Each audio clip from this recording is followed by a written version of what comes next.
right, man. Let's talk about Aquaman, the Lost Kingdom. Went to see it. Um, Rotten Tomatoes gave it a 37%. Metacritic gave it 44%. 80%, 86% of uh people on Google liked it, which it is what it is. IMDb gave it 6 out of 10. It was a solid movie. Um, wasn't a classic by any stretch of the means, the imagination, but it was cool. It was a cool movie. Yeah, it was a cool movie. I will say that.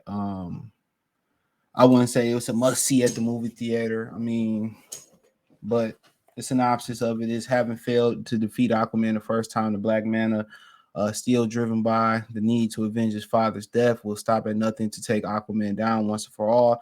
This time, the Black Manta is more formidable than ever before, wielding the power of the mythical Black Trident, which unleashes an ancient and malevolent force to defeat him. Aquaman will turn to my bad.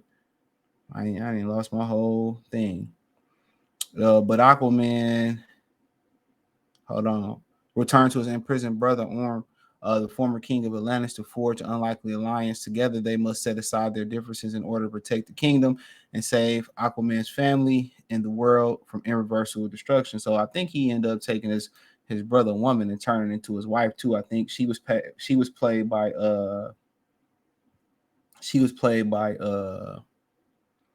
Amber Heard. Okay, so I mean Jason Momoa, I think he's the perfect Aquaman, to be real, um, for sure, for sure.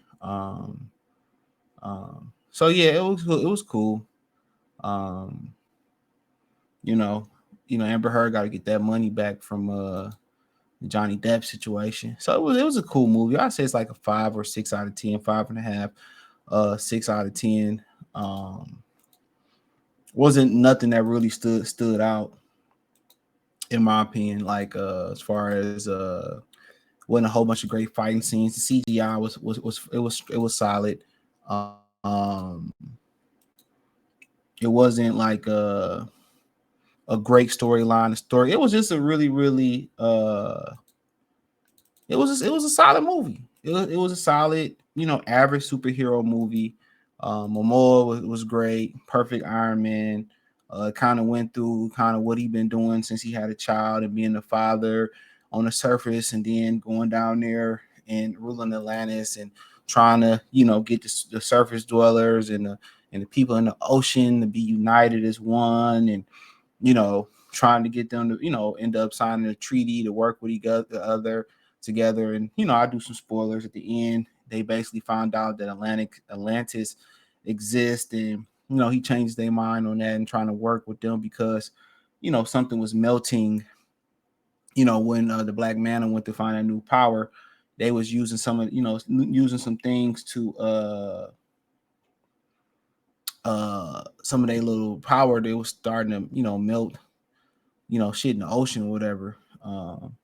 But yeah, I mean the villain. It was a superhero movie as good as his villain, and the villain, he was all right. The Black Manta was solid, but even with his more powerful, it just wasn't enough like legendary fight scenes, and then the storyline wasn't great enough. You know what I mean? In my opinion, I think Marvel with Neymar, even though I think Neymar came first, I think he was a better foe in the Black Panther. I think he's a better character overall than Aquaman. And maybe because he's somewhat of a maybe because he's somewhat of a he's an anti-hero. Like some, you never know what side he on, and he kidnapped the old girl from the Fantastic Four, and he always either sometime he good, sometime he bad. I think he's a little bit more interested in some of the things that Aquaman is doing. But I think Jason Momoa being a perfect character for it, I think they could do a better uh storyline, in my humble opinion, for this. But nonetheless, you know, it was solid. It wasn't nothing that's gonna jump out the water at you. It wasn't, um, the greatest thing you ever see, in my opinion.